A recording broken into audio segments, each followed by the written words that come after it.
Good morning, I'm Abe Madcore, Executive Editor and Publisher of Sports Business Journal and Sports Business Daily. We are here at the Lagardère Sports Esports Rising Conference. We have a day and a half of a lot of fun topics, interesting dialogue. We're going to take a tour of Riot Game Studios. And this morning I'm really pleased to have my colleague Chris Hanna from the Esports Observer, Mark Riccio from Lagardère Sports, an Executive Vice President who focuses on esports. Gentlemen, we're going to get started here in a few minutes, but you are going to take the stage, Mark, to start. And your presentation is the esports business year 3. Yeah. Give the audience a little bit of like the high points of what you're going to be talking about and where you see the business in year 3. Sure. Well, it's interesting. We were here 2 years ago with a lot of questions. We were celebrating, all the great things that had happened in the industry, all the progress that had been made.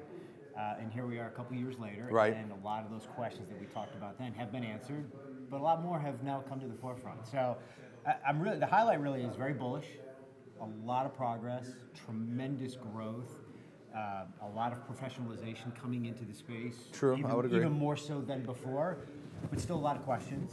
But that is normal for a growth industry for sure. And we're still educating.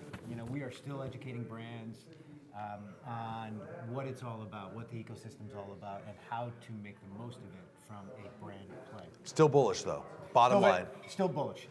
Chris, you have been in this business longer than most of the people in this room. How do you feel about the state of esports 2020? Well, I think we're really well set up for growth.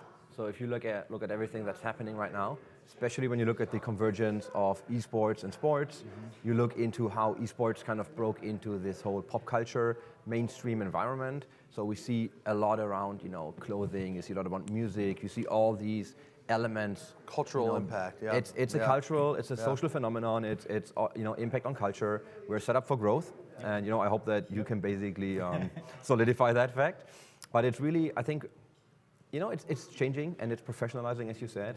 We see a lot of money coming in. So what's going to be really interesting is to see how people and companies, spend their money, and then what we get with that. He raises some really good points around pop culture and lifestyle, which you referenced, and that's something we'll talk about today. Right. That's what we see from what brands really want to see, is they want to see the expansion. They certainly respect esport and the competitive gaming part of the business, but they want, and they're looking for how to expand that to the entire gaming audience and how it affects pop culture and music and fashion, and that's the trend, which is in part the reason why I'm so bullish on where the industry is headed. So when you speak to brands, and I mean you just touched upon this point, so when you educate people on the space, how many brands are really interested in the pure hardcore competitive segment of esports, and how many look at the broader scope of gaming, and what are the typical questions you get asked from brands? Great question. So first and foremost is sometimes we're still educating on the difference between esports and gaming. Got it. And we'll talk about that, certainly the use of data and insights to really help paint that picture as opposed to just anecdotal is becoming more and more important. So that's the first thing brands are really looking for is prove it to me, show me. And the other thing that they're really looking for is, okay, I see the esport part of it because that's what gets the headlines, but help me understand the gaming and the gamer and that community and how it can affect my brand problem, whatever that brand problem is. And so we're getting compared to not only sport, but music, fashion, culture. And that's the key thing is brands say, show me how you compare against my music festival strategy. Yes. And what are they reluctant about? Because the brands I talk to your point, Chris, they're still reluctant about the shooter aspect, the violent aspect. They're still reluctant about, is it just a fleeting trend, the sustainability they're asking me a lot about. What are the objections or the obstacles that brands see? Well, certainly the shooter games are absolutely an obstacle, and that is something we face. And I will say that particularly in the U.S., even more so than other parts of the world, because the heightened sensitivity around current events that happen in the U.S. regarding shootings. And I hate to connect the two because they're not connected, but from a brand perspective, they are risk averse. So that is something that you really have to have a conversation with them and understand them, that the community is not just about shooter games. It's about interesting strategy games and fantasy, and there's so many other aspects to the gaming community that when a brand sits down and understands it, they get it. They do get it, and they also understand the media play with regards to, say, Twitch and Mixer and some of the other opportunities. That sometimes is a way for brands to enter the space and test the waters. So, Chris, we're sitting here at the end of 2019, going into 2020. I get a lot of questions about the franchises, the leagues that are kind of developing, the venues that are developing in the United States, specifically toward esports. Like, what are you watching in the next 12 to 24 months specifically? I mean, obviously, we're looking at how the franchises will turn out. So, we've seen the start of Overwatch League, so we've been able to observe it for quite some time. Now there's Call of Duty League. You see that these franchises were sold, so there's 12 teams participating. It's also going to go into a home and away schedule. Right. So that's new. That's new to esports, except for what Overwatch League did. So, we're going to see how that turns out. It requires teams to build infrastructure. So you have to build venues or, use a venue that's already there. You will have to, if you build a venue, you have to program it with more than just your home and away games, right? All of a sudden, if you want people to come in, you need to have content. And it's almost 7 days a week, right? Otherwise, if you build a new venue, what are you going to utilize it for? So there's a lot of things where we also go back to the convergence for music, right? So you can use some of these venues for other things as well. Yeah. For us, it's going to be really interesting to see how the franchises turn out. League of Legends, the finals just concluded, and you work with Riot Games, and what you've done with the LEC in Europe is, I think, just phenomenal. It's great. So you see how professionalized that got. You see the brands coming in, and if you watch Worlds, you see these shows just getting better and better, and you have this proper press conference in the Eiffel Tower. You have all these activations around it. I'm really curious to see what brands are going to come in, how you can activate the brands, so you can actually engage your audience rather than just put a logo on something, because I feel that doesn't work in esports. So we're really looking into how resources are utilized, obviously, and how basically the leagues will turn out. And if we're running into a oversaturation of content, and I'm not sure if you have an opinion on this, but there's a lot of tournaments. If you look at Counter-Strike, it's very fragmented. Is there too much out there, you think? I think right now we're kind of at a point where we really got to see how it turns out, because if there's too much, there's only so much you can watch, right? And if you look at sports and esports and gaming, it's basically competing for time, right? And that's why Netflix is more afraid of Fortnite than their competitors. That's why Andrea Agnelli, from Juventus Turin said, in 20 years from now, we're not concerned about the club next door. We're concerned about Fortnite and League of Legends, because that's where people spend their time.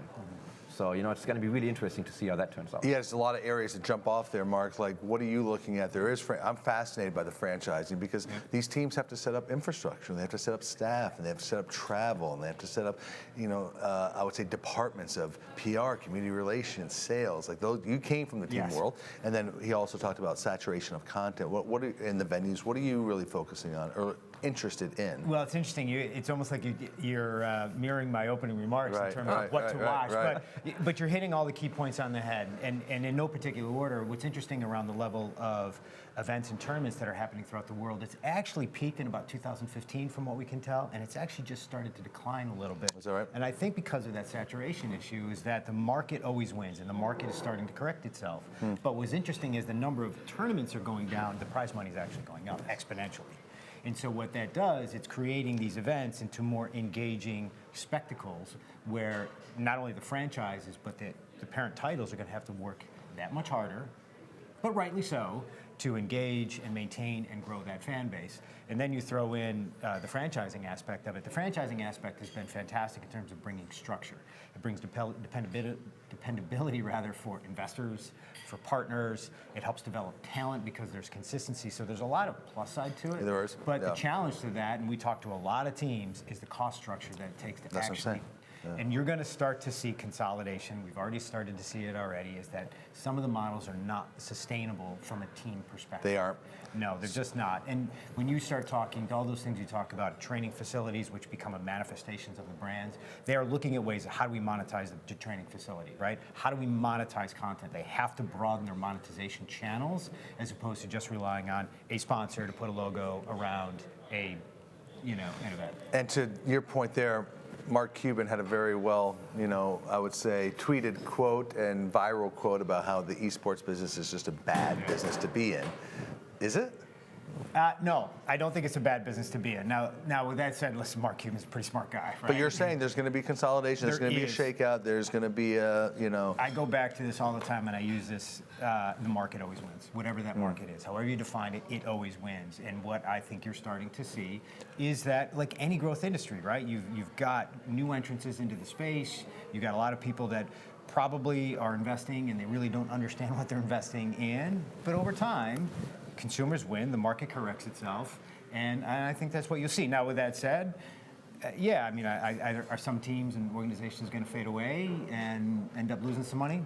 Probably, but you're also going to see some winners out of that, and that's no different than any sport and entertainment property that started. So before we finish up and I ask these two individuals what they're watching most closely in the next year specifically, I do want to go back to you, Mark, because you and I go back a long time. You were in traditional team sports. You were the NFL. You were the Jets. How different is this world now? Because you're at an agency, but you're focusing on the esports space. Well, I think there are there's both differences and similarities. So from a similar standpoint, it is around the right content strategy. It's around engagement. It is around the fan experience. It's around having a property that people want to engage and are entertained by. What is different is the fan base is obviously different, right? This fan base is not consuming your entertainment. They're helping create the entertainment, right? This is a creator generation. The other thing I've seen is that, and this really, the aha moment for me was the Overwatch League Grand Finals, which we were fortunate enough to produce with Activision Blizzard at Barclays Center in New York. And I stood over in the suite and I looked down at 15 to 20,000 people that were highly engaged, that were a great fan base, men, women, they were engaged in the activations. They weren't staring at their phone like you do at a football game. The phone was only out to record what was going on. They were really into it, and that was my moment. And I said, what brand would not want to be affiliated with us? You agree? We always take brands to events. Like if they want to understand the space, you can talk about it so much. You get them in a room, they see this, and they get it. Yeah. Yep. As we finish up, Chris, I'll start with you, Mark, then to you. Give the audience one thing that they should be paying attention to in the next 12 months related to the esports economy and the esports business. I think it's really about the convergence of esports and everything else. So not esports as esports so much, but really about how can other industries tap into esports and to maximize their potential. Mark? I think it's around content and content strategy and how the rights holders, if you will, the titles, create their own direct-to-consumer products or not, and how they balance that with Twitch and Mixers and YouTubes of the world, and then on a micro level, how the individual teams do that to grow their fan bases. Yeah, and I'm fascinated what they mentioned already, just the franchising and the teams, the home away, the schedule, the setup of a structure like a traditional league, and how that goes on. So, hope you enjoyed this, I would say 15-minute kind of discussion on the esports business. We're going to kick it off here very shortly with Mark talking about esports year 3 and the state of the business. So for Chris Hanna, Mark Riccio, I'm Abe Matcore. We'll talk to you again down the road from Esports Rising.